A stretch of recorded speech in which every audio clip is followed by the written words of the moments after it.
Yes, ni kukaribisha tena katika Talent Academy, mahali ambapo tunapata wasaa kujifunza madini mbalimbali, madini ambayo ama kwa hakika yanatoa sehemu moja kwenda eneo jingine. Na leo kuandalia simulizi ama madini haya mazuri kabisa ni mimi tena mtaalamu wa mambo Isaya CG, na hii leo katika Talent Academy niko na ujumbe unaosema your talent is your life. Kipaji chako ni maisha yako. Naam, pasipo kupoteza wakati twende moja kwa moja. Leo nikuambie hadithi ya kweli ya mtu ambaye kipaji chake hakikuwa tu sehemu ya maisha yake. Kipaji chake kilikuwa ni maisha yake. Jina lake ni Ludwig van Beethoven, mmoja wa watunzi wakubwa wa muziki katika historia ya dunia. Akiwa kijana, Beethoven alionyesha kipaji cha ajabu cha muziki. Aliandika symphony, sonata na tungo nyingi zilizomfanya ajulikane Ulaya nzima. Muziki wake haukuwa tu kazi yake, ulikuwa ni pumzi yake, lugha yake, njia yake ya kuzungumza na dunia. Lakini katika maisha yake ya 20, jambo la kutisha lilianza kutokea. Beethoven alianza kupoteza uwezo wake wa kusikia. Fikiria hilo kwa dakika moja. Mtunzi mkubwa wa muziki ambaye maisha yake yote yalijengwa juu ya sauti, akianza kuwa kiziwi. Kwa mtu yeyote mwingine hii ingekuwa mwisho. Ungetegemea aache muziki kabisa. Aliandika barua kwa ndugu zake akieleza maumivu makubwa ya moyo wake, akikiri hata alifikiria kujiua. Aliogopa dunia ingemcheka.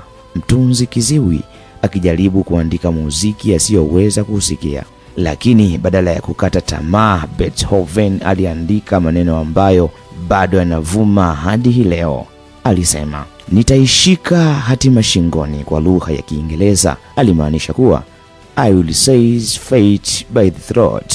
Akaendelea kutunga muziki, si kidogo tu, bali baadhi ya kazi zake kubwa zaidi ziliandikwa baada ya kupoteza kusikia kabisa. Symphony yake ya 9, moja ya kazi kubwa zaidi katika historia ya muziki wa Magharibi, alitunga akiwa kiziwi kabisa. Wanahistoria wanasimulia kwamba usiku wa maonyesho yake ya kwanza, watazamaji walisimama na kupiga makofi kwa dakika nyingi, na Beethoven hakuweza kuyasikia hata kidogo, mpaka mwimbaji mmoja alipomgeuza ili aone hadhira ikiwa imesimama kwa heshima yake. Rafiki yangu, kwa nini nakuambia hadithi hii? Kwa sababu Beethoven anatufundisha jambo moja la kina. Kipaji chako si kitu unachomiliki tu, ni sehemu ya nafsi yako, ni maisha yako, na hata mazingira magumu zaidi, hata upinzani mkubwa zaidi, hauwezi kukiondoa kabisa isipokuwa wewe mwenyewe ukiamua kukiacha. Pablo Picasso, mmoja wa wachoraji wakubwa wa karne ya 20, aliwahi kusema maneno ambayo ni kiini cha somo la leo. Alisema, maana ya maisha ni kukigundua kipaji chako, kusudi la maisha ni kukitoa kwa dunia. Hebu sikiliza vizuri, hukupewa kipaji ili ukae nacho peke yako. Kipaji chako si mali yako binafsi, ni mali ya amana uliopewa kwa ajili ya dunia inayokuzunguka. Kuna mfano mmoja katika mafundisho ya kale unaofanana kabisa na wazo hili. Mfano wa watumishi watatu waliokabidhiwa vipaji na bwana wao. Mmoja alizika kipaji chake ardhini akiogopa kukishindwa au kukipoteza. Wale wengine wawili walikitumia, wakakikuza, wakaleta mazao. Na yule aliyeficha kipaji chake ndiye pekee aliyekemewa. Si kwa kuwa alikuwa na kipaji kidogo, bali kwa kuwa alikichagua kukificha badala ya kukitumia. Rafiki yangu, kipaji kilichofichwa hakina thamani zaidi ya kipaji ambacho hakipo kabisa. Maya Angelou, mwandishi mkubwa wa Kimarekani, aliwahi kusema, hakuna maumivu makubwa zaidi kuliko kubeba ndani yako hadithi isiyosimuliwa. Na Erma Bombeck, mwandishi maarufu, aliandika maneno haya yenye nguvu. Alisema, sitaki kufika mwisho wa maisha yangu nikigundua kwamba niliishi tu urefu wa maisha yangu, bali nataka kuishi pia upana wake. Aliendelea kusema kwamba anataka kufika mbele za Mungu siku moja kipaji chake kikiwa kimetumika kabisa. Hakuna kilichobaki bila kutumika. Fikiria maisha yako kama Beethoven alivyofikiria muziki wake. Kipaji chako si tu kile unachofanya wakati wa ziada, si tu hobby ndogo unayofanya jioni. Kipaji chako ni sehemu ya nani wewe. Ala, kikiachwa bila kutumika si tu fursa iliyopotea, ni sehemu yako mwenyewe inayokufa taratibu. Napoleon Hill, mwandishi wa mafanikio, aliwahi kusema, kila mtu ana kipaji fulani cha thamani ikiwa tu anaweza kukigundua na kukikuza.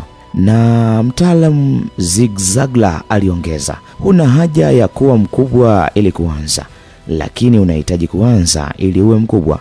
Rafiki yangu, Ulaya huwezi kusubiri hali ziwe kamilifu ndipo utumie kipaji chako. Beethoven hakusubiri kusikia tena ili aendelee kutunga muziki. Aliendelea licha ya upungufu, licha ya maumivu, licha ya uoga na kudharauliwa. Swali la leo ni kipaji gani ulicho nacho ambacho umekuwa ukikingoja ama ukikificha ndani, ukisubiri wewe uache hofu na kukitoa kwa dunia? Usiruhusu upinzani, ukosefu wa vifaa au maoni ya watu wengine kukufanya uzike kipaji chako ardhini kama yule mtumishi wa tatu. Kama Beethoven, ishike hatima yako shingoni na uendelee hata katikati ya changamoto, kwa sababu rafiki yangu, kipaji chako si tu kitu unachomiliki. Kipaji chako ni maisha yako. Asante sana kwa kunisikiliza na kuombea ujasiri wa Beethoven, ujasiri wa kuendelea hata pale mazingira yanapokuwa magumu, na kuombea moyo wa kutokuzika kipaji chako bali kukitoa kwa dunia inayokusubiri. Gundua kipaji chako, ishi, kitoe kwa dunia. Jina langu ni Isaiah Sigio na hii ni Talent Academy. Bye.